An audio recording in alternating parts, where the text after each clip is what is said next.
ნატოს ეკას მივესალმები, როზის მივესალმები, თამუნას, ქეთის და გიორგის მივესალმები, რომელიც გახლავთ ჩვენი მთავარი მომხსენებელი გიორგი გახელაძე, აღმოსავლეთ ევროპის უნივერსიტეტის ასოცირებული პროფესორი და ჩვენი ორგანიზაციის მშობლები განათლებისთვის ერთ-ერთი დამფუძნებელი. რამდენიმე წესს შეგითანხმებთ, მე გახლავართ მეგი კავთუაშვილი, არასამთავრობო ორგანიზაციის მშობლები განათლებისთვის აღმასრულებელი დირექტორი. ჩვენი შეხვედრა ლაივ რეჟიმში გადაიცემა Facebook-ის მეშვეობით, დახურულ ჯგუფში მშობლები, მოსწავლეთა მშობლები, ასევე გეტყვით, რომ ვაკეთებთ ჩანაწერს და ჩანაწერის შემდეგ განთავსდება ჩვენს YouTube არხზე, იმისთვის, რომ თქვენ იცოდეთ წინასწარ გატყობინებთ ამ შესახებ. რაც შეეხება ჩვენი შეხვედრის განრიგს, გიორგი დაიწყებს საუბარს ჩემ შემდეგ, მას ექნება მცირე მიმოხილვა და შემდეგ უკვე კითხვა-პასუხის რეჟიმში გავაგრძელოთ, რომ იყოს უფრო საინტერესო, იმიტომ რომ მშობლების ძალიან სხვადასხვანაირი ხედვა არსებობს და სკოლა ძალიან ბევრნაირია, მოთხოვნად და ამოცანად მშობლების მხრიდან დასმული, ამიტომ ჯობია რომ ვუპასუხოთ სწორედ იმ შეკითხვებს, რაც თქვენ გაქვთ გიორგისთან ან ზოგადად ამ თემასთან მიმართებაში. მოკლედ, დიდი მადლობა კიდევ ერთხელ, რომ ჩვენთან ერთად ხართ.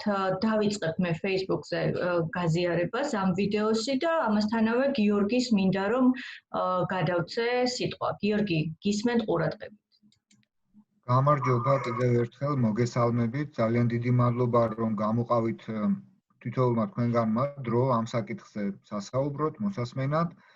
მე დიდი ხნით არ შევაჩერებ თქვენს ყურადღებას ჩემს მოხსენებაზე, მაგრამ რადგან ვიცი შეხვედრის დანიშნულება რა არის და რა საკითხია, პირველი რითაც შემიძლია ამას გამოვეხმაურო, რომ გასაგებია სკოლის არჩევაზე დისკუსია, მსჯელობა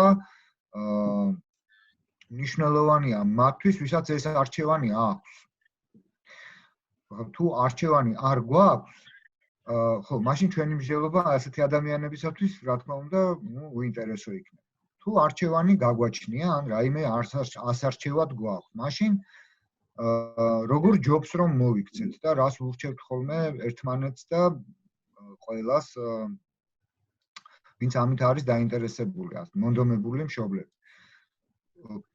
ხშირია ხოლმე შემთხვევა, როდესაც მშობლებს აქვთ გარკვეული ცოდნა, ინფორმაცია იმის შესახებ, შეიძლება ფრაგმენტული, შეიძლება სიღრმისეული, რითი ხასიათდება კარგი სკოლა, ვთქვათ, რა მაჩვენებლებია, რა მახასიათებლებია და ცდილობენ ეს ინფორმაცია მოძებნონ და ამის მიხედვით დაადგინონ, მოკლედ, გაამართლონ მე საკუთარი არჩევანი, ან დაადგინონ რა არის მათი შვილისთვის კარგი სკოლა. ეს აუცილებელი არის, რა თქმა უნდა, ამაზეც გვექნება საუბარი, მაგრამ ეს არ არის პირველადი. ეს არ არის პირველადი. ეს ხშირი მარტო დავარქვათ შეცდომა, ესე იგი, ხო? არაცნობიერი შეცდომა, მარტო აქ ჩვენთან საქართველოში კი არ ემართებათ ადამიანებს, მთელ მსოფლიოში ემართებათ მშობლებს. ეს მარტო ჩვენ არა ვართ ასე. პირველი ნაბიჯი და ყველაზე რთული შეიძლება ითქვას, ხანგრძლივი სამუშაო მშობლებს ამ თვალსაზრისით აქვთ ოჯახის შიგნით. აქვთ ოჯახის შიგნით.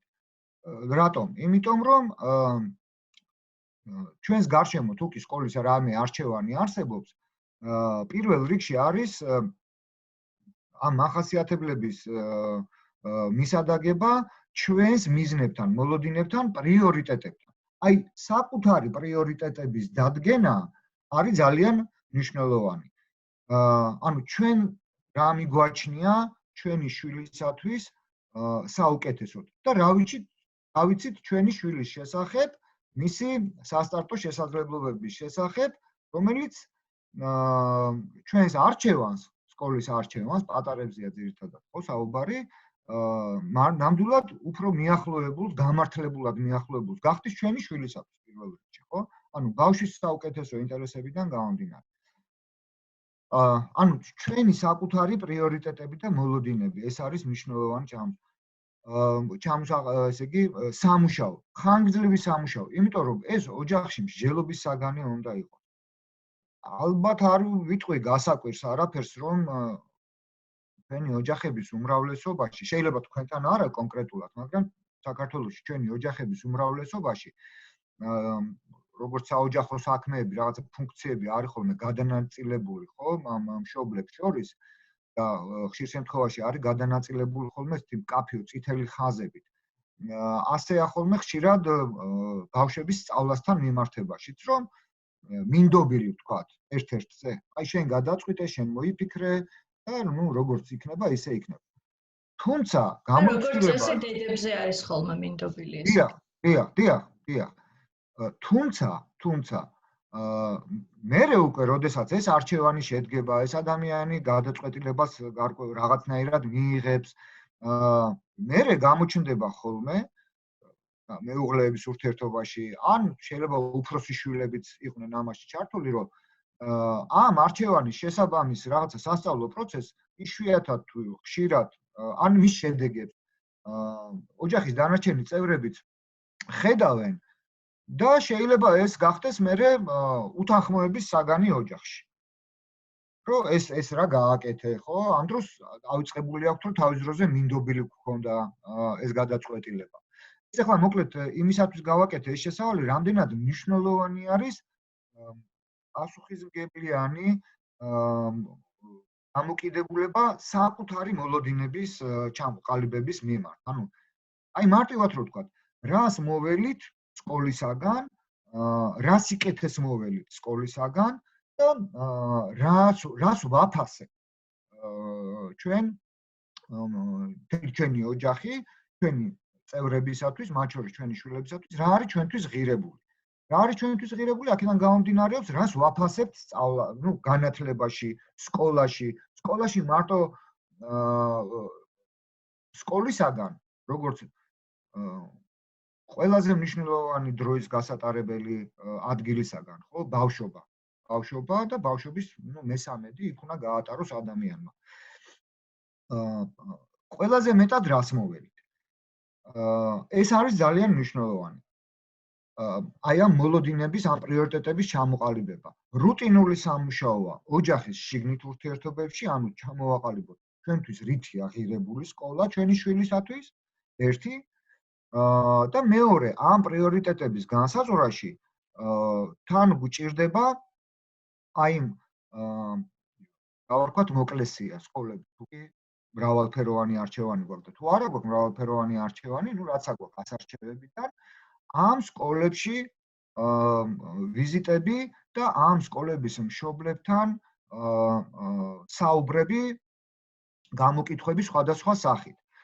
ძირითადად ეს უნდა ეხებოდეს საწყის ეტაპზე და კარგია აი როზი ბავშვს ხო ჯერ კიდევ არასასკოლო ასაკის ბავშვების მშობელი და სწორად აღნიშნა დასაწყისში, რომ მალე გაირბენს ეს დრო და თადარიგი ახლაა დასაჭერი და სწორედ ეს ოჯახში სამუშაო თადარიგი ახლაა დასაჭერი. მაგალითად, თუ კი დაუშვათ სამი სხვადასხვა სკოლა გვეგულება, სადაც შეიძლება დაუშვათ, რომ ბავშვი მივიყვანოთ, ამ სკოლების მშობლები უნდა მოვძებნოთ, ხელმისაწვდომი ვინც არის. მათ ვკითხოთ, მათთვის რა იყო ღირებული, მათი მოლოდინი რა იყო და მათ მოლოდინს როგორ უპასუხა ამ სკოლამ.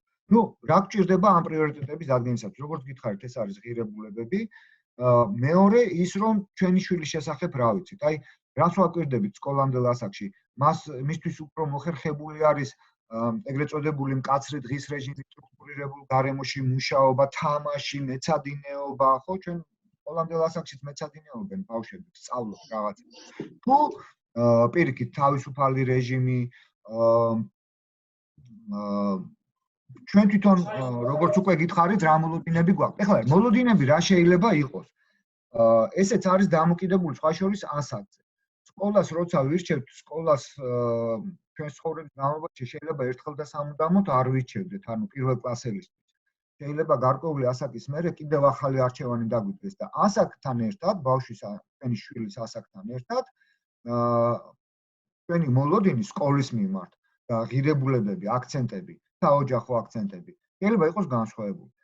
რა ტიპის არის ეს აქცენტები? როდესაც მაგალითად ჩვენთვის ძალიან მნიშვნელოვანია, რომ ჩვენ შვილს ჰქონდეს ეგრეთ წოდებული აკადემიური მიღწევები და აკადემიური მიღწევებით, ანუ საგნობრივი ცოდნებით იყოს რაღაც, აი კონკურენტული. მაგალითად, ხო, ცოდნა. შეიძლება ეს იყოს ყველაზე მნიშვნელოვანი. შეიძლება ჩვენთვის ძალიან მნიშვნელოვანი იყოს ჩვენი შვილისათვის სკოლიდან მოლოდინი შეიძლება იყოს ის რომ მისი სოციალური კავშირები, სოციალური კაპიტალი გაიზარდოს. სანაცნობო, სამეგობრო წრე შეიძინოს. და ეს შეიძლება იყოს ჩვენთვის ყველაზე არსებითი და ყველაზე მნიშვნელოვანი. ან შეიძლება იყოს ჩვენი შვილის პიროვნული განვითარება, რასაც ჩვენ ვაგვარად უწოდებთ ხოლმე, რომ აი ჩვენი შვილის თვითშეფასება გაიზარდოს, თავდაჯერებული ადამიანი გამოვიდეს, საკუთარი ძალების ირწმუნოს, თორემ ცოდნა და თქვათ ნაცნობობა მერე მოვა და ეს გვინდა რომ ისწავლოს, ანუ თავი იგრძნოს ბედნიერად იმ ადგილას, რომელსაც სკოლა ქვია, ისევე როგორც ვცდილობთ რომ ოჯახში. როგორც წესი ჩვენ ყველა მიმართულებით გვინდა ჩვენი შვილისათვის სიკეთე, მაგრამ ძალიან მნიშვნელოვანი არის მართლა აი საოჯახო საუბრებით, რომ აი ამ ტიპის მოლოდინები მოცემული ასაკისათვის კარგად ჩვენ თვითონ განსაზღვროთ. ერთი რომ შიდა საუბრებით, მეორე რომ იმ სკოლების შესახებ აი ამ თვალსაზრისით მოკლებით, მონაცემებით, მოგროვებით, რომელიც ჩვენ თვითონაც დაგვაზუსტებინებს ბოლო-ბოლო რა გვინდა სკოლისგან. ეს ერთი. ნუ სკოლების შესახებ ინფორმაციის მიღება თეორიულად გასაგებია, რომ სხვადასხვა გზით არის შესაძლებელი, თავად სკოლასაც უნდა ჰქონდეს ხოლმე იდეაში, ხო, გამოქვეყნებული რაიმე სახით, საკუთარი მიდგომის, საკუთარი ხედვის, საკუთარი მიღწევების შესახებ ინფორმაცია, საკუთარი კურსდამთავრებულების თუ მოსწავლეების, რა თქვენ უნდა გვიადვილებდეს ამ საქმეს. ჩვენს რეალობაში ეს ძალიან მწირად ხდება და იმიტომ გავაკეთე მე აქცენტი ესე იგი იმ ადამიანების მოძიებაზე, რეალური ადამიანების მოძიებაზე, ანუ კოლეგების, პრობლემების მოძიებაზე, რომლებისგანაც შევიტყობთ ამ ამბავს. და ჩვენ ამ საშუალების ანაბარა უფრო ვართ დღეს საქართველოში. მით უმეტეს თქვათ აი რაიონულ ცენტრებში და ასე შემდეგ. კიო, ჩვენ თუ შეიძლება. ამდენად თქვათ სარწმუნო შეიძლება იყოს სხვა მშობლების მონათხრობი ჩვენთვის მაშინ, როცა შეიძლება ჩემი აზრით და იმ მშობლის აზრით, სიტყვა კარგი სკოლა ძალიან განსხვავდებოდეს ერთმანეთისგან. მე მაგიტომაც ვახსენე და ალბათ ხაზგასმით უნდა ვთქვა, რომ ერთი და ორი ადამიანის გამოკითხვით არ უნდა დავკმაყოფილდეთ ასეთ დროს. თუ კი მაღალ პასუხისმგებლობას ვგრძნობთ საკუთარი შვილის წინაშე. სხვადასხვა ადამიანები უნდა გამოვკითხოთ. ნუ სოციალური კვლევაც სხვა არაფერია თუ არა სხვადასხვანაირი ადამიანების შესახებ, სხვადასხვანაირი ადამიანებისგან ინფორმაციის მიღება ერთსა და იმავე საკითხზე, ამ შემთხვევაში სკოლაზე. ჩვენ ეს შეგვიძლია გავაკეთოთ. რა თქმა უნდა, თუ გვაქვს სხვა აი თუ ხელმისაწვდომი არის სკოლის შესახებ რაიმე შეფასება სხვა ორგანიზაციის მხრიდან, გინდა სახელმწიფო, გინდა არასახელმწიფო, არსებობს რაღაცა მიმოხილვები. ანუ ეს არის დამატებითი ინფორმაცია და ჩვენ გვეხმარება ამაში. უპირობოდ არც ერთი შეფასება არ უნდა მივიღოთ. ეს ინფორმაცია გვეხმარება ჩვენი პრიორიტეტების, ჩვენი მოლოდინების დადგენაში.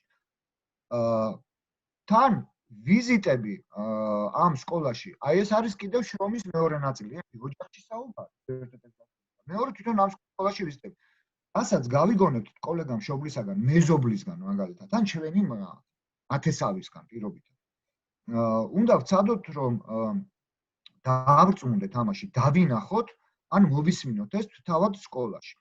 ჩვენს რეალობაში ასეთი სტუმრობები, მშობლის წინასწარი სტუმრობები სკოლაში, მე შეზღუდულია იმ გაგებით, რომ ძნელია იპოვო ესეთი დირექტორი ან მასწავლებლები, რომლებიც დაგითმობენ დროს, დაგელაპარაკებიან, აუსვამ რაღაც კითხვებს და მიიღებ პასუხებს. ეს შეუძლებელი არ არის, მაგრამ ვიცით რომ სულია. თუ არ დავიზარებთ, ეს შეუძლებელი არ არის. მაგრამ ნიშანი მაგალითად მივედით სკოლაში, ძალიან მარტივი მაგალითია, მივედი სკოლაში ბავშვთან ერთად და მინდა რომ ბავშვმა ნახოს ის გარემო და გადაწყვეტილების მიღებაში ბავშვი იყოს ჩართული, იმიტომ რომ მან უნდა გაატაროს იქ 12 წელი, ხო? კარგია.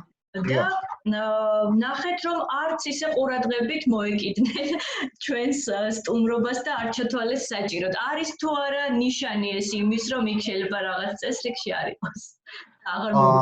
მინდა გითხრათ რომ თუკი ასეთი ვიზიტი სტუმრობა გაცნობითი გვაქვს დაგეგმილი და საქმე გვაქვს პატარა ბავშვთან ანუ დაწყებით საფეხურზე პირველ კლასელზე თუ არის საუბარი ანუ რომლებიც ძალიან გრძნობიარეები არიან პირველ საბეჭდილებასთან მიმართებაში. მინდა გითხრათ რომ სადღაც 12-13 წლის მოზარდებიც ასეთივე გრძნობიარეები არიან.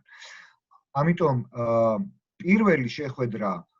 პირველივე შეხვედრა ბავშვთან ერთად არ არის მიზანშეწონილი. ჯობს ჯერ უფროსი, ანუ ჩვენ მოვსინჯოთ ნიადაგი და მერე განმეორებითზე უკვე მივიდეთ ბავშვთან ერთად. იმიტომ რომ პირველი შეხვედრის მერე თუკი საკმარის ინფორმაციას მივიღებთ და თქვენ თავად დავადგენთ, რომ ბავშვისთვის, ჩვენი ბავშვისათვის, ჩვენი შვილისათვის არა კეთილგანწყობილი, არა კეთილსასურველი, ან დამაზიანებელი მარტივად რო ვთქვათ, რაღაცა გარემო და ურთიერთობებია, მაშინ არც ღირს რომ მოვსინჯოთ ბავშვთან ერთად მისვლა. რატო ვამბობ რომ ეს არისკოა? ჩვენი შეფასება, ჩვენი პერსპექტივა აი ამ ურთიერთობების დავუშვათ მასწავლებელთა დამოკიდებულება მათი გამოცდილება, რამდენად განწყობილები თუ არა განწყობილები არიან.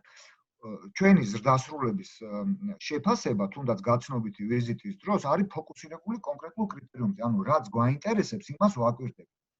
ატარების შემთხვევაში მათი ყურადღება არის მრავალმხრივად გაფანტული და ამ პირველი სტუმრობისას შეიძლება უბრალოდ თქვენთვის უნიშნელო და საბოლოო ჯამში შეიძლება ბავშვისთვისაც უნიშნელო, მაგრამ ერთმა გარეგნულმა დეტალმა გული აუცხროს ამ ვიზიტზე.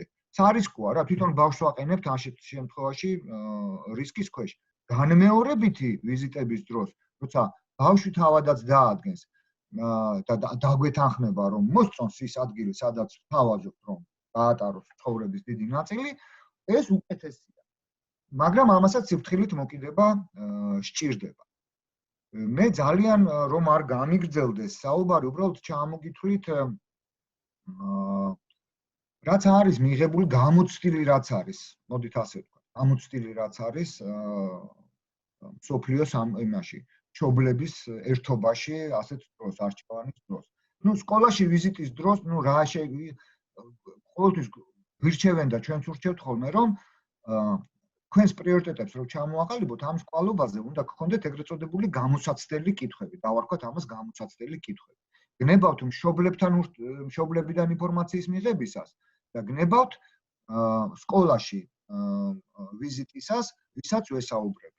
ნუ რა შეიძლება ეს იყოს ზოგადად, ხო? ეს შეიძლება ეხებოდეს, აი რა არის სკოლის ძირითადი აქცენტი, რა არის ამ სკოლაში გამორჩეული, აი აღმიწერეთ და მოისმინო ეს შეფასება მშობლისგანაც, რომლის ბავშვიც იქ დადიოდა თუ დადის. თვითონ მაგალითად ადმინისტრაციის უფროსისაგან, თქვა დირექტორისაგან, როგორ ამ კითხვაზე პასუხს როგორ იძლევა და მასწავლებლებისგანაც. იმიტომ რომ ეს საშუალებას ჯერ ერთი დაინახოთ ყალბი და მართალი რა არის და შეადაროთ ერთმანეთს და რამდენად ერთგვაროვანია და ერთსულოვანია, რომ მარტივად რო ვთქვათ, აჯაბსანდალ სკოლაში მივდივართ, სადაც ადამიანს ვერ გაუგია საერთოდ ეს სკოლა რა არის და ვერც ჩვენ გავიგებთ, თუ რაღაცა მკაფიო წარმოდგენა და მკაფიო პასუხი არსებობს, თქვენ მერე შეგვიძლია მოვიწონოთ ან არ მოვიწონოთ ეს. ან ეს არის აქცენტი, თქვათ, ხედვის შესახებ. ეს ზოგადი მახასიათებლების არის პირველი ეტაპი ხოლმე შერჩევის კრიტერიუმების. მიდგომა, ხედვა, როგორ ხედავენ თავის დანიშნულებას, როგორ ხედავს სკოლა თავის დანიშნულებას მოსწავლეებისათვის, შესაბამისად ჩვენი შვილისათვის. ეს ერთი. სწავლის მიდგომები როგორია, მიღწევები, აი ჩამოგითვალეთ თქვენი მიღწევები. და ხედავთ რომ შეიძლება მიღწევები იყოს აკადემიური ხასიათის, რაღაცა საგამოცდო მაჩვენებლების, შეიძლება მიღწევები იყოს რაღაცა სპორტული, სოციალური ხასიათის, ხო, შეიძლება იყოს შერეული, ასეთ კითხვაზე პასუხები გვეხმარება წარმოვიდგინოთ პირველ მიახლოებაში საით მიდის ეს სკოლა. ამის გარდა ხო, როგორია მაგალითად გამოხმაურება. ნახეთ, ესეთი ახასიათებლებიც არსებობს. აი, არის თუ არა ეს სკოლა, ერთ-ერთი ჩვენი ასარჩევი სკოლა ტიპური. აი, როგორც უმეტესობაა. თუ არის ალტერნატიული. არის თუ არა, აუცი, საერთაშორისო ცელის, ხო, მაგალითად. არის თუ არა ტიპურის და ალტერნატიულის ნაზავი. თუ ეს ნაზავია, მაშინ რაში მდგომარეობს ტიპურობა, რაში მდგომარეობს ალტერნატიულობა. რამე კონკრეტული ფილოსოფია თუ ხედვა აქვს ამ სკოლას, რაში ხედავენ თავის განსაკუთრებულ დანიშნულებას თუ არა აქვს ასეთი. ასევე ალბათ ტრადიციები მნიშვნელოვანია, ხო? რა სასკოლო კულტურა აქვს და როგორი ტრადიციები აქვს სკოლას. იმ დროს ხშირად მშობელი არ ფიქრობს, ანუ ეს შეკითხვა უბრალოდ შეიძლება არ დაგებადოს თავში, ხო? მაგრამ არის ძალიან მნიშვნელოვანი. დიახ, აი, თუ ამ კითხვაზე რომ რა ხედვა გაქვთ, რა აქცენტი გაქვთ, ამაზე შეიძლება პირდაპირ ვერ გიპასუხონ, მაშინ რა თქმა უნდა ეს კითხვა. აი, რა არის თქვენ სკოლაში ტრადიციები, მაგალითად, რა არის მიღებული? ამითაც მიიღებთ საბოლოო ჯამში ინფორმაციას, რა არის ამ სკოლის ფილოსოფია და რამდენად რა არის მათთვის მთავარი. და რამდენად ეს შეესაბამება თქვენს პრიორიტეტებს. რა თქმა უნდა, მნიშვნელოვანი არის, აი, ვახსენე, მშობლებმა იციან ხოლმე თქვათ რაღაცა მახასიათებლები, ხო, სკოლის შეფასების მახასიათებლები და პირდაპირ ცდილობენ მასზე მიიღონ პასუხები. რა თქმა უნდა, ესეც მნიშვნელოვანია. ესეთი მახასიათებელი ერთ-ერთი თქვენთვის უცხო არ არის, ეს არის პროგრამა, სასწავლო პროგრამა. აი, რა სასწავლო პროგრამას თავაზობს ეს სკოლა? რა სასწავლიან? რა არის ეს შემოთავაზებული საგნები? სავალდებულო რა არის? არჩევანი საერთოდ არის თუ არა, ანუ არჩევითი კომპონენტი არის თუ არა, რაგინ საფეხურზეც არ იყოს მოსწავლე. რომელ საფეხურებს ემსახურება სკოლა? ჩვენ შემთხვევაში მგონი აქ ის აუდიტორია, ვის ასარჩევ სიაშიც ალბათ ეგრეთ წოდებული სრული სკოლებია, ხო, რომლებიც სამივე საფეხურს ემსახურებიან, მაგრამ გვაქვს ჩვენს რეალობაში ზოგადად სკოლები, რომლებიც სამივე საფეხურს არ ახორციელებს უწყვეტად და ერთდროულად და შეიძლება ვთქვათ დაწყებითი სკოლა იყოს, ან მხოლოდ საშუალო სკოლა იყოს და პირველი ორი საფეხური ჰქონდეს, თუ გვაქვს შეხება ასეთ სკოლებთან. ერთი კითხვა. რამდენი შეკითხვით, როდესაც მიდის მშობელი სკოლაში, ანუ ურთიერთობას იწყებს პირდაპირ შეკითხვების დასმით. ხომ არ ფიქრობ, რომ ეს პირდაპირ მიანიჭებს ეგრეთ წოდებული ინტრიგანი მშობლის იარლიხს, რომელიც საკმაოდ კარგად მუშაობს და ბევრ მშობელს ძალიან ეშინია ამ იარლიხის აღების თავის თავზე. როდესაც კითხვას ასე დავსვამდი, როდესაც მშობელი არის კითხვებს სვამს, მას აინტერესებს პასუხები, ხო? ანუ ის არის მომთხოვნი მშობელი და მასთან არის ანგარიშვალდებული მის ბავშვზე, ვინც აიღებს მის ბავშვის განათლებაზე პასუხისმგებლობას. ხომ არ ფიქრობ, რომ იცით რა არის? მე როდესაც ამ კითხვებს ვსვამ, არ გულისხმობ მაინდა-მაინც რომ ეს კითხვები ასე პირისპირ შეხვედრისას ესე ჩამოწერილი ამ სკოლაში ვიზიტის დროს უნდა იყოს. ამ კითხვებზე პასუხებს ვეძიებთ სხვადასხვა საშუალებით. ანუ ეს კითხვები არის ჩვენთვის და ამაზე პასუხს ვეძიებით სხვადასხვა გზებით.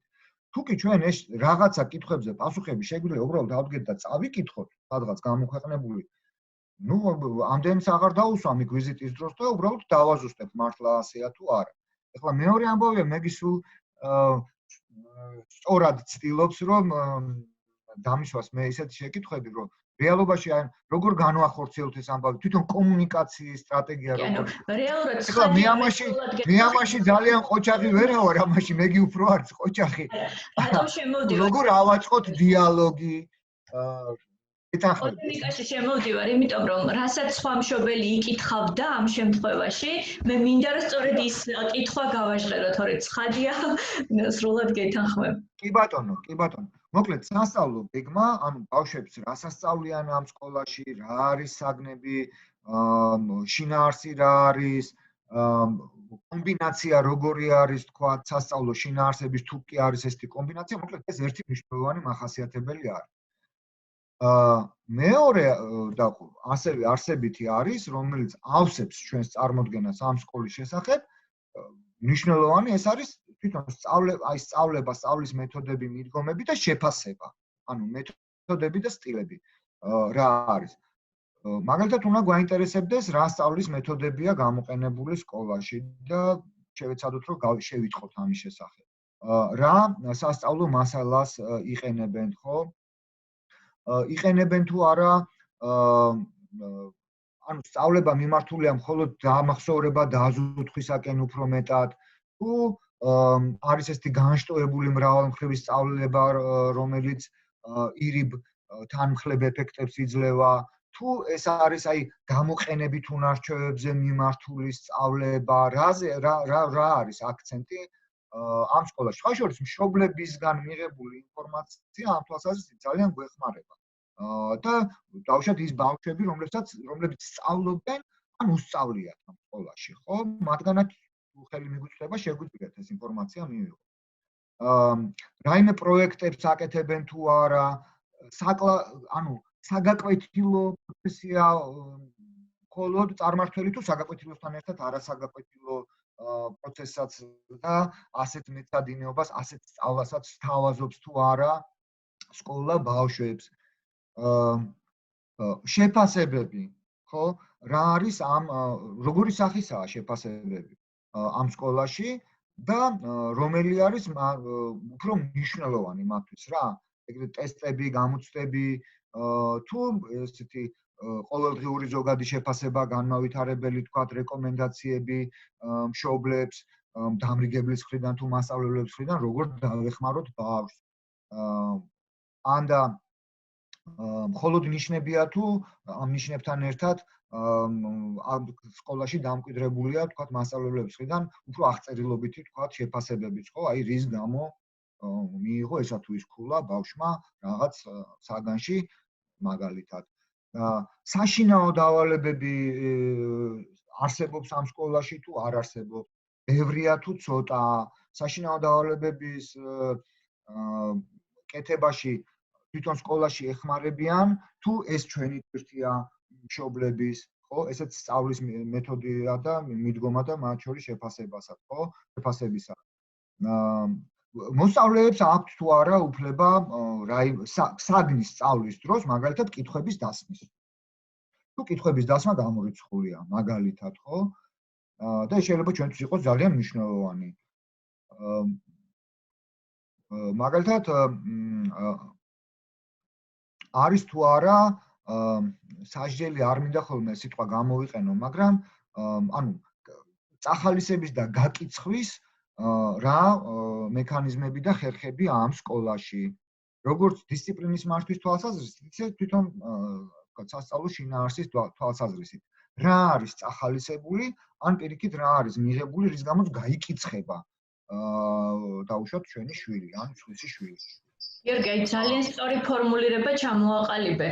მე მაგალითად, როდესაც ვარჩევდი ჩემი შვილისთვის სკოლას, ერთ-ერთი შეკითხვა რაც მქონდა, აი ამ ჩემს თავში ესეთი მოგროვილი, მათ შორის იყო ერთ-ერთი როგორ უმკლავდებით რთული ქცევის შემთხვევაში ბავშვს. ოღონდ ხედავ რომ აი შენის მიერ ფორმულირებული შეკითხვა არის გაცილებით უფრო სწორი კომუნიკაციის ნიმუში, ანუ რა წახალისების და გაკიცხვის სქემები არსებობს სკოლაში. მადლობა. დიახ, დიდი მადლობა. მაგალითად, როგორ გადადიან, ხო, ესეც სწავლის და მეთოდების ნაწილია, ან აი რა მექანიზმია, როგორ გადადიან კლასიდან კლასში ბავშვები, ან საფეხურიდან საფეხური. რა არის ამის განსაზღვრელი, მნიშვნელოვანი, რა კრიტერიუმებით ხდება ეს. ასევე ჩვენ თვითონ გვაინტერესებს, როცა სკოლისგან თუ გვაინტერესებს ეს ამბავი, ჩვენ თვითონაც სახლის შიგნით, ისევ სახლის შიგნით სამუშაოს უბრუნდები, უნდა გქონდეს წარმოდგენა მაგალითად სწავლის როგორი ტიპი არის უფრო მოხერხებული ჩვენი შვილისთვის. იმიტომ რომ შეიძლება გადავაწყდეთ სკოლა, სადაც მიმღებლობა და შესაძლებლობაც, კომპეტენციაც მასწავლებლების არის მრავალფეროვანი და აქეთ გვისვამენ კითხვებს. ჩვენ ასე შეგვიძლია მაგალითად, ხო? აი რა, ვიზუალური მსწავლელია? ჩვენ შეგვიძლია, მაგრამ თქვენ ის იცით ნამდვილად, შეგიძლიათ როგორც მშობელმა ის გითხრათ? ხო, ალბათ უხერხული იქნება, ხო? ჩვენ თუ არ ვართ ამისთვის მზად და გამოდის რომ არ ვიცით კარგად, ხო? მაგალითისთვის ვამბობ. ასევე ძალიან მნიშვნელოვანი არის თვითონ პედაგოგები და პერსონალი. იმიტომ რომ მარტო მასწავლებლები ძირითადი პერსონალია სკოლის, რა თქმა უნდა, მაგრამ მარტო ისინი არ არიან, ხო? ანუ სხვაგვარად ამას უწოდებენ ხოლმე სკოლის ნამდვილი ადამიანები ვინ არიან და რანაირები არიან. მნიშვნელოვანია როგორც ამ ადამიანების თითოეული ასე ვთქვათ ხარისხი, ისე რაოდენობაც. აი სხვა მშობლებთან ან იგივე მაგალითად სკოლის დირექტორთან თუ რა დირექტორის მოადგილესთან, ადმინისტრაციის წევრთან საუბრისას ვცდილობთ აი ეს გამოვიკვლიოთ, ხო? აი რა მასწავლებლები ყავთ, როგორები არიან ეს მასწავლებლები, რაში მდგომარეობს მათი კვალიფიკაცია, მათი ოსტატობა რაში მდგომარეობს. ხო ხშირად ხსმენიათ არა რომ აი საგანი იცის მაგრამ აი ხო ხშირად ხსმენიათ და თქვენ თვითონ შეიძლება სხვებისთვისაც ასე დაგიხასიათებიათ რომელიღაც მასწავლებელი. გასაგებია. ან და ვიღაცამ შეიძლება მასწავლებელი დაგიხასიათოთ ისე რომ მის საგნობრივ კომპეტენცია არც მისთვის არ იყოს მნიშვნელოვანი. უკვე გამოცდილ მშობელზე ვსაუბრობ. და თქვას რომ აი ძალიან ზრუნველია. 1-ზე, 2-ზე, 3-ზე, 4-ზე. ან რაღაცა აი გულქვა რა ვიცი, სხვადასხვანაირად და საერთოდ საგანი იცის, არ იცის, არც იყოს მნიშვნელოვანი. აქედანაც ნახეთ, ერთია რომ ხედავთ რა ყოფილა სინამდვილეში ამ სკოლაში მნიშვნელოვანი, თუ კი ასეთი ადამიანების სიმრავლეა. რა ყოფილა ადამიანის პროფესიონალიზმის მახასიათებელი, შესაბამისად ბავშვებთან მიმართებაში რა არის თურმე მთავარი. ამასაც ხედავთ. და მეორე რომ ესე იგი ეს არის ფაქტობრივად გამოცდილების ანარეკლი, ხო, მშობელზე თუ დირექტორზე. ანუ რა არის მათთვის ეს კრიტერიუმი, ხო, მაგალითად პროფესიონალიზმის. მნიშვნელოვანი არის აი დავუშვათ ადმინისტრაციის წევრებთან და აი ადმინისტრაციის წევრებთან ურთიერთობისას მნიშვნელოვანი არის დავადგინოთ მათი ხედვები. ხო, როგორ ხედავენ ისინი საკუთარ მოსწავლეებს, რაში ხედავენ საკუთარ წარმატებას, რითი ამაყობენ როგორც აი სკოლის ხელმძღვანელები. აი სკოლის კულტურაზე მეგიმ რაც ახსენა და სკოლის ხედვაზე აქ ხო შეიძლება ჩვენ თვითონ ამოვიცნოთ ამ საუბარში თუ კი მოგვეცა ამ შესაძლებლობა მათი სიმძლავრე მოდი ესე ვთქვა. თუ კი მოსაწონი კრიტერიუმებით საუბრობენ, მაგრამ შესაძლებლობები შეიძლება ამოვიცნოთ, ხო, რამდენად ძლავრია ეს ხელმძღვანელი, რატომ?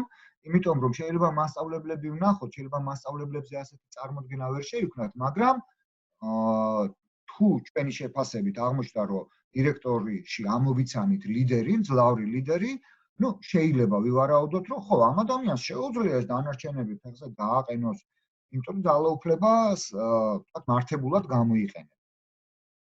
იმიტომ რომ სკოლაში რაც ხდება, ბევრწილად არის დამოკიდებული სკოლის ხელმძღვანელზე.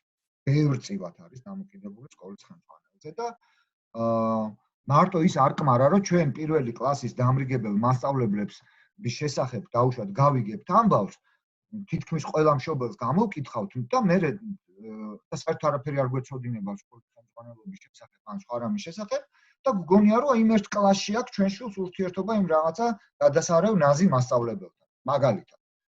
და არა აქვს მარტო ნაზი მასწავლებელთან ურთიერთობა ამ ჩვენ შვილს იმ სკოლაში.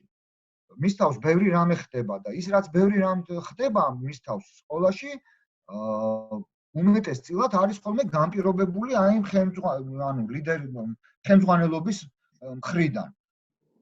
ნამდვილად ასეა, აი უამრავი მაგალითი შეიძლება თქვენ თვითონაც მოიყვანოთ. ხო, მნიშვნელოვანია შეიძლება ამას ყურადღებას ვაქცევდეთ მოსწავლე-მასწავლებელთა თანაფარდობას. სხვა შორის დაწყებით საფეხურზე ეს ძალიან მნიშვნელოვანია. აი კლასის ზომა, მასწავლებლების რაოდენობა, რომელიც ერთ მოსწავლეზე მოდის, უბრალოდ ან ერთი მასწავლებელი ანუ რამხელა არის ყურადღების და მზრუნველობის და შრომის და გარჯის კონცენტრაცია ერთ ბავშვზე მოსული. ამისი გააზრება ჩვენთვის არის მნიშვნელოვანი. გადასარევი ნაზი მასწავლებელი თუ კი ყავს 57 მოსწავლე კლასში, გადასარევი ნაზი მასწავლებელი ვერ არის ის გადასარევი, იმიტომ რომ ის გადასარევი მაშინ იყო, როდესაც გამოცდილება შევიძინეთ რაღაცა, როცა 10 ბავშვი ყავდა, 12 ბავშვი ყავდა და 57 ბავშვს ასეთ ყურადღებას და ასეთ მზრუნველობას და ასეთ შრომას და გარჯას ვეღარ ახმარს. ხო, ასე ესეც მნიშვნელოვანია. არის სკოლები, თუ კი კერძო სკოლებს შორის არჩევანი გვაქვს, იმიტომ რომ კერძო სკოლებში თუ არის ხოლმე ეს პრაქტიკა, აი მარტო მასწავლებლები არიან თუ არიან იქ დამხმარეები, არიან ასისტენტები, არ არიან, როგორია ეს ადამიანური რესურსი, რომელიც ჩვენი შვილის თავს, ასე ვთქვათ, შეიძლება ტრიალებდეს. უსაფრთხოება. ბოდიში გამიგრძელდა სიტყვა. უსაფრთხოებას პარამეტრები არის ფიზიკური უსაფრთხოების პარამეტრები დაწყებული სანიტარულ-ჰიგიენური ნორმებიდან, ხო? ანუ დაწყებული, დამთავრებული ფსიქოემოციური უსაფრთხოებით, ხო? რამდენად ხო, რაც უკავშირდება, აი, არის თუ არა ჩაგვრა, არის თუ არა დაცინვა, არის თუ არა ძალადობა, ეხლა ეგეც ფიზიკური უსაფრთხოება. კიო, უსაფრთხოებასთან დაკავშირებით მაქვს შეკითხვა, რომელიც თამუნაილური ძემ მთხოვა რომ დამესვა და რეალურად ჩემთვის ძალიან აქტუალურია. ზოგჯერ როდესაც მშობლები მიდიან ხოლმე სკოლაში, ეუბნებიან რომ ნახეთ ჩვენ გვაქვს აი 35 კამერა გვაქვს დამონტაჟებული და ყველაფერს ლაივ რეჟიმში ვაკონტროლებთ. შენთვის, ახლა ჩემთვის მაგალითად ეს საერთოდ არ ნიშნავს იმას, რომ თუ ბევრი კამერა აქვს სკოლას, ის აუცილებლად კარგი სკოლა, მიმაჩნია რომ კონტროლზე რა კი არის, ვთქვათ, აქცენტი, იქ ზრუნვას ნაკლები ყურადღება ეთმობა. შენ როგორ ფიქრობ და რამდენად შეიძლება ეს პლუსში ჩაერთვალოს სკოლას, თუ კი ის თავს იწონებს იმით, რომ ბევრი კამერა აქვს დაყენებული. მადლობა. ამ კითხვაზე პასუხიც არ არის ცალსახა, იმიტომ რომ დაუბრუნდები ჩემს პირველ და ასე ვთქვათ და მთავარ მოწოდებას. და თუ კი ეს მშობლისთვის არის თურმე გადამწყვეტი უსაფრთხოებაში, მაშინ რა თქმა უნდა ეს მონაცემი მისთვის გახდება მნიშვნელოვანი და პრიორიტეტული. მაგრამ თუ კი ჩვენ გააზრებული გვაქვს, რომ უსაფრთხოება მხოლოდ კამერების რაოდენობით არ ფასდება და მარტო ფიზიკური უსაფრთხოება, გადაადგილება, უცხო შინაურის რეგისტრაცია მარტივად რო ვთქვათ, მარტო ეს არ არის დაუშვათ ჩვენი ბავშვისათვის მნიშვნელოვანი და მისი უსაფრთხოების მაჩვენებელი, რა თქმა უნდა, მაშინ სხვა ტიპის ინფორმაციას დავიწყებთ მოძიება. მართალი ხარ, კამერების რაოდენობა არც არ ნიშნავს, თუ კი ის კამერები მოქმედებაში არ არის მოყვანილი, თუნდაც ფიზიკური უსაფრთხოებისათვის. ერთ-ერთი რა თქმა უნდა ჩვენთვის საინტერესო რა თქმა უნდა იყოს აი სკოლაში მისულ ადამიანებს უცხოს შინაურს ხო მისულ ადამიანებს რა სახით აკონტროლებს სკოლა როგორ რანაირად როგორ ხდება ამისი იდენტიფიკაცია იმიტომ რომ ჩვენ ვღელავთ ხო ჩვენ მშობლები ვართ და ჩვენ ვღელავთ და ესეც გვაინტერესებს ანდა მაგალითად როგორი არის სკოლის მიდგომა ბავშვების ჯანმრთელობისადმი. აი ზოგადი კითხვაა თითქოს, ხო? მაგრამ აი როგორი არის დაწყებული ადგილზე სანიტარო-ჰიგიენური ნორმებიდან დამთავრებული სასწავლო პროცესიდან გამოთიშული დროებით, ხო, რაღაც ამოტყოფობის გამო სასწავლო პროცესიდან გამოთიშული ბავშვის სასწავლო მომსახურებით დასრულებული, ხო? აი ჯანმრთელობაზე დაუშვათ როგორ ზრუნავთ? საერთოდ ზრუნავთ?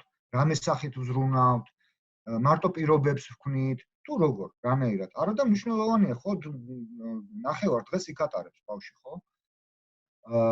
ყოველკვირ უსაფრთხოებაზე წარმოდგენა შეგვიძლია შენ შევიქნათ, თუ კი მაგალითად იგივე კოლეგა მშობელს, მასწავლებელს თუ უკვე არსებულ მოსწავლეს ამ სკოლისას, თუ იგივე ადმინისტრაციას მაგალითად ვთხოვთ, რომ აღვიწეროთ ერთი ჩვეულებრივი დღე, აი რუტინა.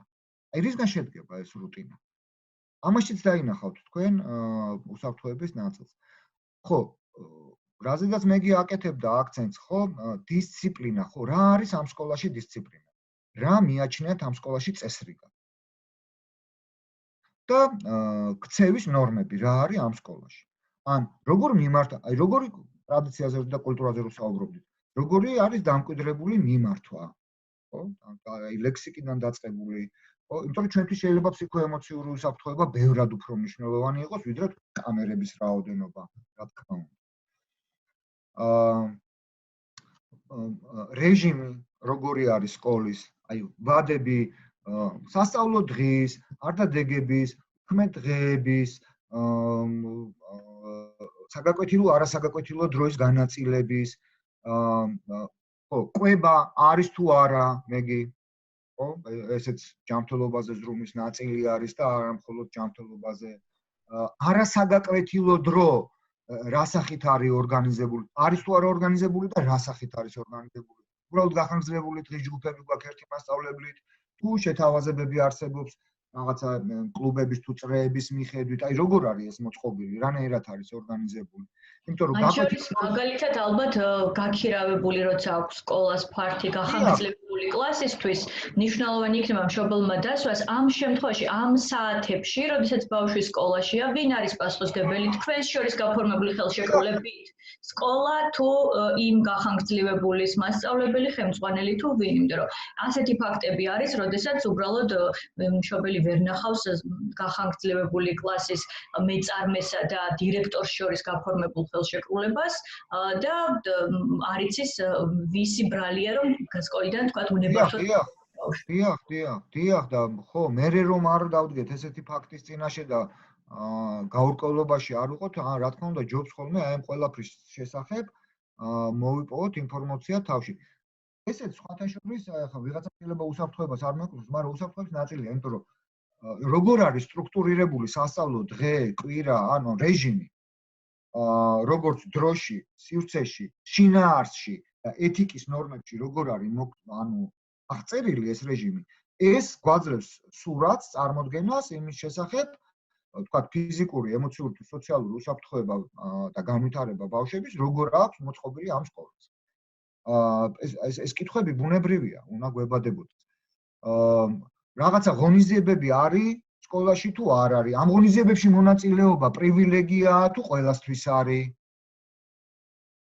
მაგალითად, ესეც მნიშვნელოვანია. სხვათა შორის არის თუ არა სკოლაში, აი ზოგად ხელებზე რო ვსაუბრობთ, ხო? არის თუ არა სკოლაში, სხვადასხვანაირად შეიძლება დავსვათ კითხვა. საკუთარი შესაძლებლობების, აი რომელიც საგნებთანაა დაკავშირებული რაღაც წამახალისებელი მექანიზმები, ხო? ოლიმპიადები, ტურები, ასე შემდგომ. არის თუ არა სკოლას თავაზობს თუ არა, ანუ არის თუ არა სკოლისთვის მნიშვნელოვანი რომ არა საგნებთან მიბმული კი არა, არამედ ჩვენი მოსწავლეების ინტერესების და შესაძლებლობების რაღაცა განმავითარებელი, სხვა განმავითარებელი სწავლა თუ აქტივობები შესთავაზოს.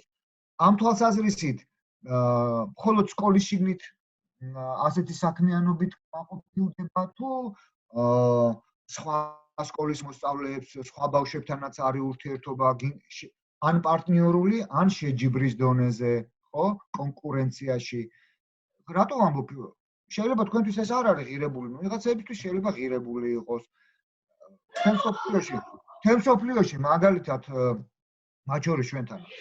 თემსოფლიოში აი მაგალითად საბაზო და საშუალო საფეხურზე აი ამ ყველა ჩამოთვლილ ფაქტორს შორის ჯერჯერობით ჩანს რომ წამყვანი მშობლებისათვის სხვადასხვა ტიპის მშობლებისათვის წამყვანი არის ხოლმე ეს აკადემიური კონკურენციის ფაქტორი ანუ როგორ ახერხებს სკოლა აი ამ აკადემიურ კონკურენციაში შესვლას და ამით ინტერესდებიან მშობლები თქვენ შეიძლება გამონაკლისი ხართ მაგრამ ფაქტია რომ ამ შესახებ ან სხვა ტიპის განვითარების შესახებ რაღაცა ინფორმაცია უნდა მივიღოთ ინფრასტრუქტურაც ხო, ანუ ის ფიზიკური და ტექნიკური გარემო, რომელიც აქვს სკოლის დათვალიერება, ხო? თუ ამ შესაძლებლობა გვაქვს, ხო? ანუ ყველა კუთხე კუნჭულით დავინტერესდეთ ჯობია. საკლასო ოთახები როგორ არის მოწყობილი, ელექტროენერგია, უსაფრთხოება იგივე, ხო? ტექნიკური, იმიტომ რომ ეხლა დერეფნებში თუ არის ელექტროსადენების ხლართები და ბურდები, ნუ იქ შეგვეშინდება, ხო? არ მოგვინდება მაინც და მაინც. და თუ ხედავთ რომ რაღაცა გამუდმებით თხრიალით მოდის წყალი რაღაც საპირფარეშოსთან, ხო, რაც გაუმართაობის ამბავია, ან რაღაცა ხო, სპორტული მოედანი აქვს თუ არა აქვს, რაღაცა რეკრეაციული სივრცე აქვს თუ არა აქვს სკოლას, ანუ ეს ესეთი ტერიტორიები აქვს თუ არა. შიგნით შენობაში სივრცეები, მარტო სასწავლო საგაკვეთილოა, დიდია, პატარა, ლამაზად არის მოწყობილი, ან თვალსაჩინოდ რომელიც შვილს მოეწონება, мотиваციას გაუზრდის სწავლისას თუ პირიქით დაათრგუნავს. ესეთი საკითხები, რა თქმა უნდა, ხო? და ბოლო, რითაც მინდა ვთქვა, აი ის უკვე ჩვენს თავს რა მოხდება, მშობლების თავს რა მოხდება ამ სკოლაში. როგორი არის ამ სკოლაში მშობლებთან ურთიერთობა? როგორი მექანიზმები არსებობს, რა ფორმებს გვთავაზობს სკოლა, ან რა ფორმებისთვის არის მიმღები და მზად. მინდა გითხრათ, რომ ხო, ეს არის რაღაცა შეხვედრები რეგულარული, თუ რაღაცა მოთხოვნის შესაბამისად ნებისმიერ დროს არის კარი ღია ჩვენთვის, თუ რა ქვია დაგეგმილი ეს არის დაგეგმილ დროს და გარკვეულ დროს მხოლოდ შეხვედრა მასწავლებელთან ან დამრიგებელთან. ხო, ესეც საინტერესოა, ვისთან კომუნიკაცია. დიაპაზონი რა არის? მარტო დამრიგებელია ჩვენი ესა თქვა ადამიანი, ვისთანაც გვაქვს უფლება საუბრის, თუ მასწავლებლები, თუ სკოლის ხელმძღვანელობაც, ანუ რა არის ის წრე, ვისთანაც შეგვიძლია ჩვენ რაღაცა რეგულარულად ამა თუ იმ სიხშირით, მაგრამ რაღაც და რა საკითხებზე შეგვიძლია მათთან ურთიერთობა. ანუ ეს დადგენილი არის თუ არ არის, თუ ღია, ანუ ყველაფრისთვის მზად არიან. გიორგი, რა პასუხი იქნება ამ შეკითხვაზე? რა პასუხი იქნებოდა მართებული ყველაზე დემოკრატიული სკოლიდან?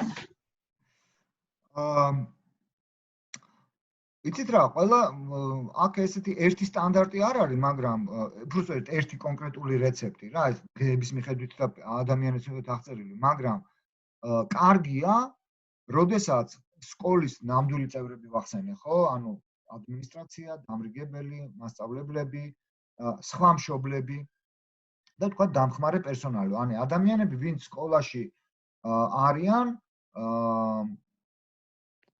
და ჩვენ შვილებთან აქვს შეხება. კარგი იქნება თუ კი სკოლას, კარგი პასუხი იქნება თუ კი სკოლას აქვს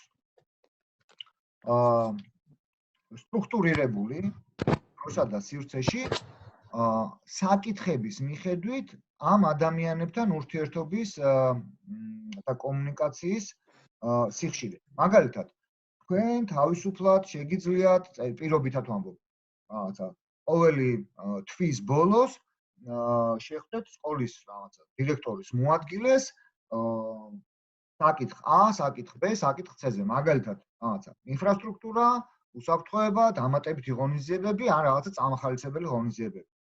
დამრიგებელთან ურთიერთობა რეგულარულია, რასაც ჩვენ ასეთ საკითხებს. მასწავლებლებთან შეგვიძლია ორგანიზება გავაკეთოთ, დაუშვათ რაღაცა 2 თვეში ერთხელ ან თვეში ერთხელ დაგეგმილზე საუბრობ.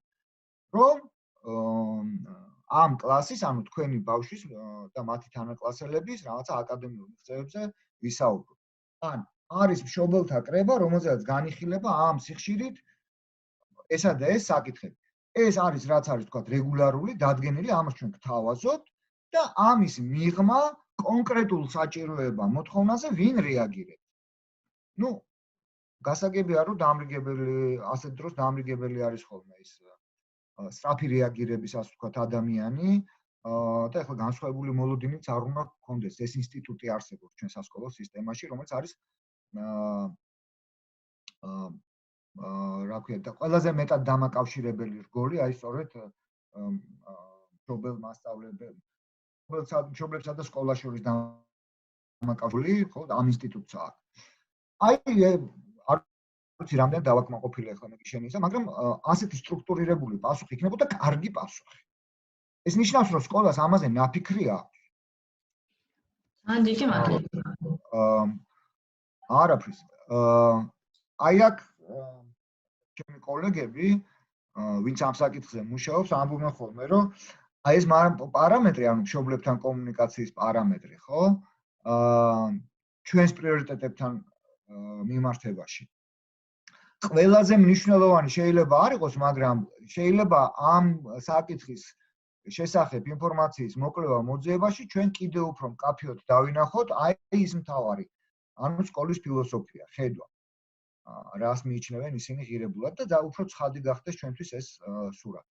და ნუ რა თქმა უნდა, ინფრასტრუქტურასთან ერთად აი ჩვენს რეალობაში ეს ნამდვილად აქტუალურია ეს კრიტერიუმი დაშორება, ანუ დისტანცია სკოლამდე.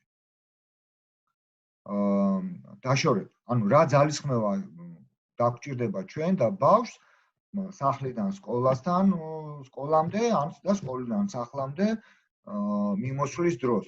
ეს არ არის უმნიშვნელო ფაქტორი მინდა გითხრათ, არც დაწყებით საფეხურზე, უნიშნელო კი არა, მნიშვნელოვანია, დაწყებით საფეხურზეც პატარებთან და ჩვენი გამოცდილება გვიჩვენებს, რომ არა მარტო მათთან, ანუ გიო, ესეთი გამოთქმაც კი არსებობს, რომ კარგია ის სკოლა, რომელიც სახლთან ყველაზე ახლოს მდებარეობს. ბევრი ადამიანი იზიარებს ამ გამოთქმას. შენ როგორ ვფიქრობ, ჩვენს რეალობაში გვაქვს თუ არა კომფორტი მშობლებს იმის, რომ დავეთანხმოთ ამ მოსაზრებას? სწორედ რომ კომფორტი რო არა გვაქვს, იმიტომ ვეთანხმებით. დავიწყოთ აქედან.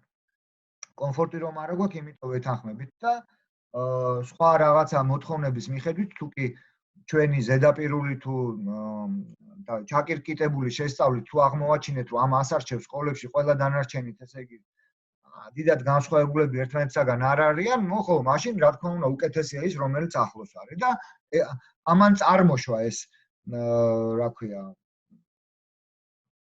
ეს ესეთი გავხსნი სტერეოტიპი ამან წარმოშვა, სხვა არაფერმა.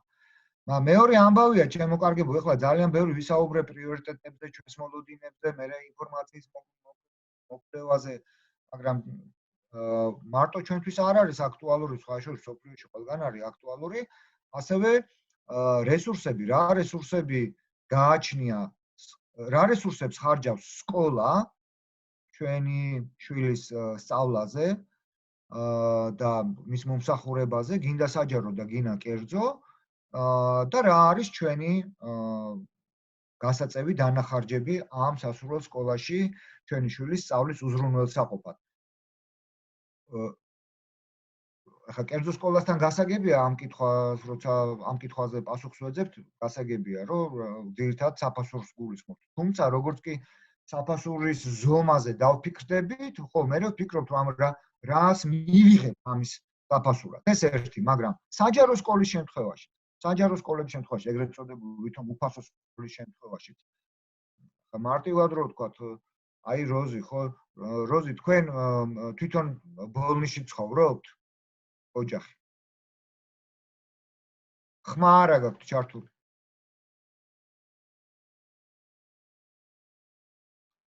როზი, თქვენ თვითონ ბოლნისში ცხოვრობთ?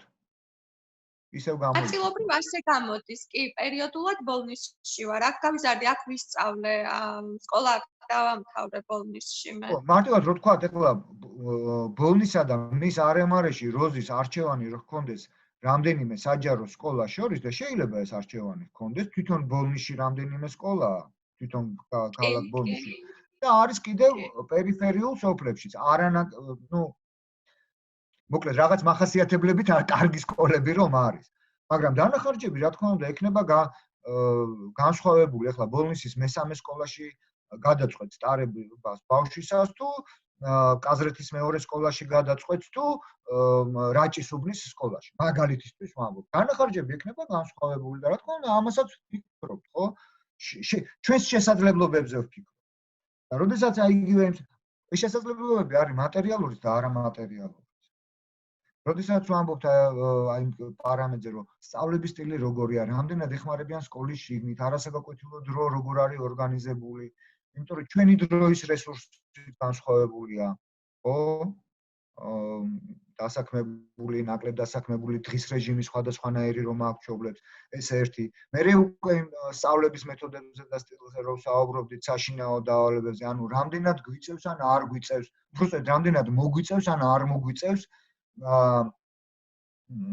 ან რამდენად ვალდებულები ვიქნებით სკოლის გადასახედიდან, რომ სახლში ყოველდღიურად გარკვეული დრო დაუშვათ უნდა დავეხმაროთ ჩვენს მოსწავლეს. ეხლა არის სკოლები იშვიათი, რა თქმა უნდა, მაგრამ თქვენ გსმენიათ ალბათ, ხო, ვალდორფის თავისუფალი სკოლის შესახებ. აი ვალდორფის თავისუფალი სკოლა, ხო, ანუ ხო არიან ადამიანები კერძო სკოლათა შორის რაღაც არჩევანს აკეთებენ და მინდა გითხრათ, რომ ყოველთვის არისჩევენ ამ სკოლას. რატომ? ერთ-ერთი მიზეზი, იმიტომ რომ აი ტრადიციებზე, კულტურაზე და თქვათ ურთიერთმოლოდინებზე როდესაც არის საუბარი. იქ მშობელს ეკისრება სასწავლო პროცესში კონკრეტული ჩართვები. თავად სკოლის ტერიტორიაზე. ანუ მეცადინეობებში. ასეა მათი სასწავლო პროგრამა მოწყობილი და ამ ვალდებულებას იღებს ან არ იღებს მშობელი. იმიტომ კი არა, რომ ზოგს არ მოსწონს უბრალოდ ეს ასეთი ჩართულობა, ზოგი ამბობს, რომ მე კი ეს მომწონს, მაგრამ მე ამის დრო და საშუალება არ მაქვს. მარტივად თუმცა არიან შობლები, ვინც პირიქით ძალიან ბედნიერია, იმით რომ ერთი სკოლა მაინც არსებობს, სადაც სრულად შეუძლია იყოს ჩართული ამ პროცესებში. იქ არა მარტო შეუძლია, მაგის მამდე, იქ არა მარტო შეუძლია, იქ არა მარტო შეუძლია, არამედ ვალდებულება იქ ხელშეკრულებაში, იქ არის კონკრეტული აქტივობები, რომელშიც მშობელი ვალდებულია ჩაერთოს და თუ მშობელი ვერ ერთვება ან არ ერთვება, წინასწარ არის ცნობილი, რომ ამის გამო ეს მშობელი გაიკიცხება და ნუ ბავშვი არ გაიკიცხება, მაგრამ არ წახალისდება. ხო, მოკლედ, ნუ თავისებური სისტემაა რა. შესაძლებლობებზე ვსაუბრობთ, შესაძლებლობებზე. ახლა შენ და მე არ შემიძლია რომ ეს შეკითხვა არ დავსვა და მეც უკვე დროს აღარ შევიწირავ თქვენსას უკვე სხვა მშობლებმა დასვან შეკითხვები. მე მინდა გკითხო, ზოგჯერ მშობლები მიიჩნევენ რომ თუ კი კერძო სკოლაში შეყავთ ბავშვი, ამით ფინანსურ თანამონაწილეობას ბავშვის განათლებაში თავად ახდენენ. ხო, ანუ ფინანსური ჩართულობა უკვე უზრუნველყოფილია ამითი და ზოგიერთი მათგანი მიიჩნევს რომ ასეთ შემთხვევაში ეს სრულიად საკმარისია იმისთვის რომ კიდევ რაიმე ვთქვათ აქტივობა დაანერგონ ან იყვნენ ჩართული. შენ როგორ მიგაჩნია რამდენად საკმარისია მშობელთა ჩართულობა დავარქვათ და ვთქვათ მშობლის როლი ამოვწუროთ მხოლოდ ფინანსური თანამონაწილეობით შვილის განათლების საკითხებში. არ არის არანაირად ეს საკმარისი, მნიშვნელოვანი კი არის, ხო? გააკეთებული არჩევანის პირობებში, რომ უზრუნველყოთ ეს მათ შორის ფინანსურათაც, მაგრამ მშობლის გადასახედიდან, მშობლის პასუხისმგებლობიდან დავარქვათ მშობლის კეთილსინდისიერების თვალსაზრისით, მხოლოდ მოკლედ ფული შოვნა და ამ სკოლაში ამის გადახდა და დანარჩენზე ხელის დაბანა, ну არ არის ჩემი მოსაზრებით და არა მარტო ჩემი მოსაზრებით, ეს არ არის მშობლის პატიოსანი დამოკიდებულება საკუთარი შვილის მიმართ. მარტივად რო ვთქვა. არ არის ეს ჩვენი შვილის მიმართ არ არის პირველ რიგში კეთილსინდისიერი დამოკიდებულება. იმიტომ რომ ეს ნიშნავს, რომ ჩვენ არც ვინტერესდებით ჩვენი შვილის ცხოვრებით, ხო? თუ კი მართლა მხოლოდ ამით შემოვიფარგლებით და მით უმეტეს პატარებს მოზარდებს სხვათა შორისაც, რომლებსაც უკვე უჩნდებათ სწორება და კრიტიკა უფროსებზე, პირველ რიგში მშობლებზე, ხო? შეიძლება ვერ ჩვენ მარტივად რო ვთქვათ, შეიძლება ვერ ჩვენ ერთ დღეს როდესაც ასეთი мама არ მოიწონებს თავისი შვილის რაღაცა საქციელს, ვარცხნილობას თუ საძმაკაცოს და წამოაძახებს რომ მე იცი რამდენი გადავიხადე შენ სწავლაში. ერთჩვენი ერთ დღეს შეიძლება ამ შვილმა უთხრას რა და სულ არ მინდოდა არაფრის გადახდა რა, ერთხელ არ გიკითხავს რა გამიკეთებია. უტრირებას ვაკეთებ თითქოს, მაგრამ ამ შინაარსის დიალოგები ასეთ ტიპის ოჯახებში არ არის იშვიათი. და ის ბავშვი მართალი იქნება. ის ბავშვი მართალი იქნება. ხო, ამ თვალსაზრისით ხო, ამითი შემოფარგლა არ არის და სხვათა შორის მათ შორის ეგრეთ წოდებულ შეძლებულ თუ მდიდარ ოჯახებს, მაგრამ პასუხისმგებლიან მშობლებს ურჩევენ ხოლმე, როდესაც ამ ფინანსურ ნაწილზეა საუბარი, რომ ყველა პარამეტრებით თქვენთვის მოსაწონი სკოლა თუ არის, აი ესე პატიოსნად და კეთილსინდისიერად შევარჩიეთ ბავშვისთვის სკოლა, მაგრამ ჩვენი მონაწილეობა ფინანსური და ჩვენი დანახარჯები უნდა იყოს იმაზე, უნდა იყოს ჩვენს შესაძლებლობებზე მეტი. კატეგორიული რჩევა არის. არ დაძაბოთ ოჯახის ბიუჯეტი ამისათვის. იმიტომ რომ თქვენ არ ხართ დაზღვეული აი ამ სწავლისათვის უზრუნველსაყოფი სახსრების მოძიებისას წინამდვილეში რაღაცა დააკლოთ თქვენ შვილს. და მით უმეტეს 12 წლის განმავლობაში. დიახ. ამიტომ თუ შეგიძლია რომ არ გადაძაბო ოჯახის ბიუჯეტი აი ამ რაღაცა სანუკვარის გამო, ნუ გადაძაბა. ძალიან მარტივად. შეკითხვა მაქვს თუ შეიძლება ბატონო გიორგი თქვენ. დავპირდი, მეგის ცოტას ვილაპარაკებ მეთქი და არ გამომივიდა. გიორგი, ძალიან საინტერესო იყო, არ მგონია ვინმე საწინააღმდეგო აზრი ჰქონდეს. შეკითხვებზე გადავიდეთ და სიამოვნებით მოგისმენთ თითოეულ თქვენგან. დიახ. დავიწყებ მაშინ მეგი, კარგი.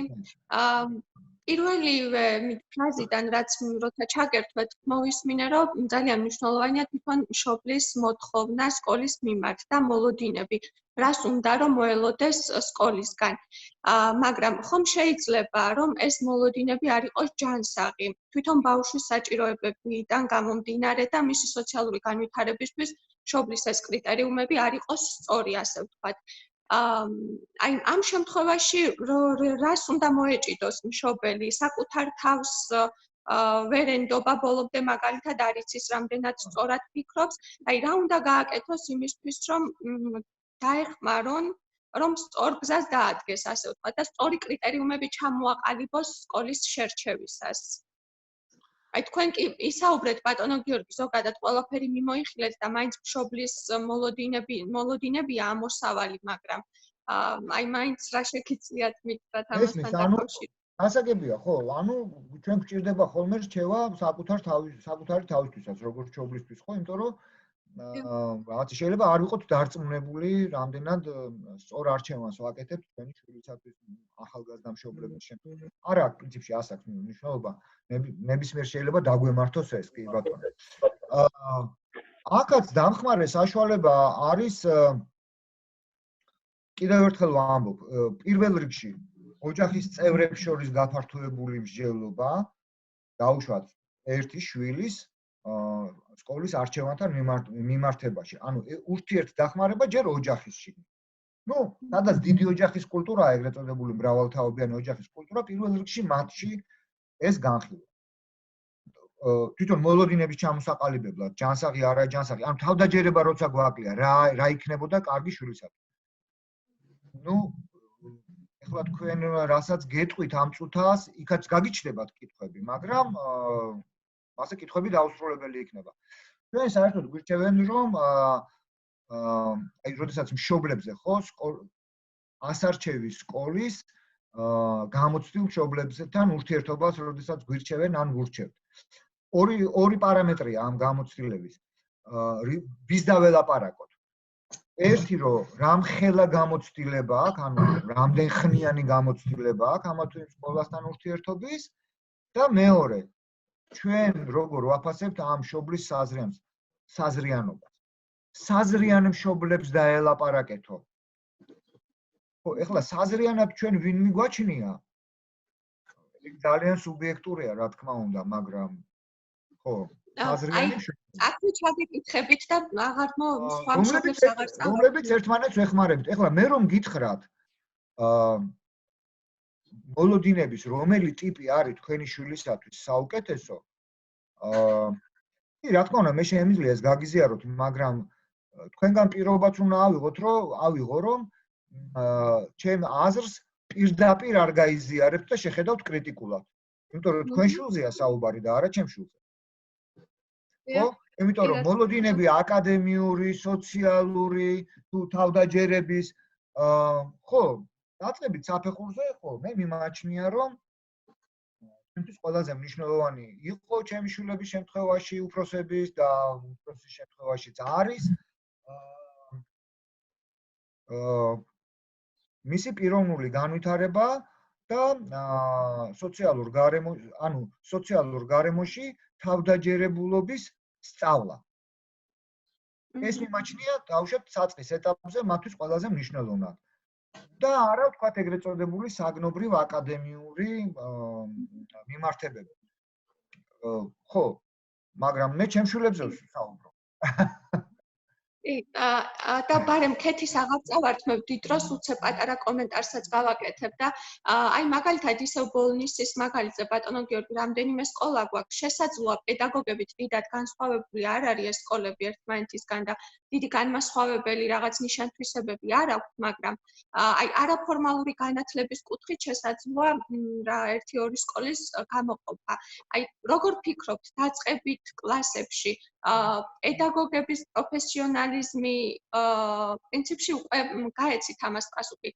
შეიძლება მეტნაკლებად არ გაითვალისწინო, მაგრამ უფრო მნიშვნელოვანი იყოს ის არაფორმალური განათლება და ძალიან ბევრი აქტივობა, რომელიც შეიძლება სოციალურად უფრო ავითარებდეს ბავშვს, ხომ? ხო, არა, მაგ კითხვაზე მე პასუხი არ გამიცია. იმიტომ რომ მე მასწავლებლების პროფესიონალიზმს არ ვაფასებ მხოლოდ საგნობრივი ცოდნით, ხო? დააწყებით საფეხურზე შესვლისას ჩემი რჩევა იქნება. კიდევ ვიმეორებ, მეგობრებო, ეს არის ჩემი სუბიექტური, ამ შემთხვევაში ჩემი სუბიექტური რჩევა. ჩემს ღირებულებებზე დაფუძნებული, როგორც მშობლის. დააწყებით საფეხურზე მე სწორედაც რომ უპირატესობას მივანიჭებდი სხვა პარამეტრებით სკოლები თუ არის დაწყებით საფეხურზე რამდენად გაწაფული რამდენად ოსტატი მასწავლებლები ყავთ ანუ პროფესიონალი მასწავლებლები ყავთ იმიტომ რომ და მეორე რიგში დავაყენებდი არასაგაკვეთილო წრეების სპექტრს დიაპაზონს ანუ ჩემთვის უფრო მთავარი იქნებოდა რამდენად პროფესიონალი მასწავლებლები არიან, მაგრამ დაწყებითი კლასების მასწავლებლების პროფესიონალიზმი ჩემთვის არის სწორედ იმის სწავლაში და იმ ოსტატობაში, რომელიც ბავშვებზე ზრუნავს, ბავშვების სოციალიზაცია, სოციალურ სტრუქტურულ გარემოში ქცევის წესების სწავლა შეუძლია იმ ღირებულებებით, რომელსაც ჩვენ ვიზიარებთ, ანუ ადამიანური კაცთმოყვარე, ბავშვთმოყვარე ღირებულებებით და რომელიც ბავშვთა ასაკობრივ თავისებურებებში კარგად ერკვევა და მეტად მოსწავლეზე, ბავშვზე მორგებულად შეუძლია მოქმედება. აი ეს სხვათა შორის პროფესიონალიზმის ნიშანია, იმიტომ რომ თეორიაში შეიძლება ვიღაცებმა იცოდნენ, მაგრამ პრაქტიკაში ვერ ქონდეთ გადატანილი. ასეთი პროფესიონალ მასწავლებლები თუ ყავს, მე მაშინ ამას მივანიჭებდი უპირატესობას. მადლობა როზი, გიორგი, ქეთი ამირხანაშვილს აქვს შეკითხვა და შემდეგ თეა მახათელაშვილს. მადლობა, მოგესალმებით კიდევ ერთხელ და მადლობას გიხდით საინტერესო მოხსენებისთვის. მაქვს ორი კითხვა შეიძლება ასე ვთქვას და ვეცდები გავაერთიანო დროიდან გამომდინარე. მოკლედ, ჩემი როგორც მშობლის ინტერესია მაქსიმალურად, მაგრამ რაღაც დონეზე მაინც სკოლამ და ასე ვთქვათ, მისმა მასწავლებლებმა, პედაგოგებმა გაითვალისწინონ ამ შემთხვევაში ჩემი შვილის ასე ვთქვათ, ინდივიდუალური ინტერესები, ინდივიდუალურ მოკლედ ამ კატეგორიას განეკუთვნება მშობლების, რომელიც მხოლოდ აკადემიურ მოსწრებაზე არ ვაკეთებთ აქცენტს, მეტუმეტეს მაშინ, როცა მხოლოდ განმავითარებელი შეფასება გვაქვს დაწყებით კლასებში. შეიძლება ასე ითქვას, მისი ეს ინდივიდუალური ინტერესები არის მაქსიმალურად უგულებელყოფილი. კარგი ბავშვია, კარგად სწავლობს, ყველა თანაკლასელებთან შეიძლება რაღაცასთან ბევრ სფეროში შეიძლება ძალიან წინ არის, მაგრამ მხოლოდ ამით შემოვიფარგლებით, ანუ გამოდის, რომ მისი, ვთქვათ, სუსტი მხარეები, რაც არის მასზე განვითარება, მისი, ასე ვთქვათ, გამოყენება და, ასე ვთქვათ, სწორად ჩამოყალიბება, ფაქტიურად შეიძლება ითქვას, რომ არ ხდება სკოლაში. ხომ არ არის თქვენი აზრით ეს ყველაფერი განპირობებული იმით, რომ მისი პედაგოგები არიან, ასე ვთქვათ, ზედმეტად დაკავებულები, ანუ მეორე კითხვაც საქმე შეიძლება რომ ჩავს, ანუ ხო, ჯერ ერთი კი რომ, ანუ ვისთან შეიძლება რომ ამ შემთხვევაში ეს მოვითხოვო, მოსწავლის ინდივიდუალური საჭიროებები, ან ვის მოთხოვე, როგორც წესი, დამრიგებული და დაწყებული, დირექტორი დამთავრებული, ერთმანეთს ეხება გადამისამართება ამ ყველაფრის. გამოდის, რომ ფაქტიურად ისინი ერთმანეთთან არ თანამშრომლობენ და ამ შემთხვევაში ვინ შეიძლება იყოს ყველაზე მეტად ის პიროვნება, ვისაც მე ამას მოვთხოვ. კონკრეტულად რომელიმე საგნის მასწავლებელი, დირექცია, დამრიგებელი თუ ასე შემდეგ. და აქვე მეორე კითხვასაც მივაბამბარებ, ხომ არ არის ეს ყველაფერი იმითაც განპირობებული, რომ თქვენ ახსენეთ მოსწავლეთა და მასწავლებელთა თანაფარდობა სკოლაში. დაახლოებით ხომ არ არის ეს რამე პარამეტრები ჩამოყალიბებული და ამ შემთხვევაში ჩემი სკოლის მაგალითზე ეს დარღვეული ხომ არ არის და ეს არის ასე ვთქვათ მზრუნველობის ნაკლებობა, ამით იქნება შეიძლება გამოწვეული. მადლობა. არაფრის პირიქით მადლობა თქვენ. ერთი რომ ჩემი რჩევა უფრო კომპეტენტური იქნებოდა ამ ინდივიდუალური საჭიროებების ტიპოლოგია მცოდნოდა. ანუ რაში გამოიხატება ეს ინდივიდუალური საჭიროებები ბავშვის, ეს ერთი. მაგრამ რაშიც გინდა გამოიხატებოდეს, ანუ უფროსების და სკოლის რეაქცია აღწერეთ თქვენ.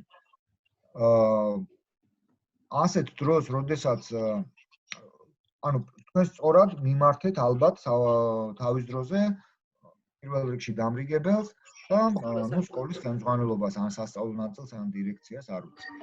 ეს სწორია, იმიტომ რომ დასაორგანიზებელია ასეთი საქმე და დამრიგებლის დასაორგანიზებელია ეს საქმე.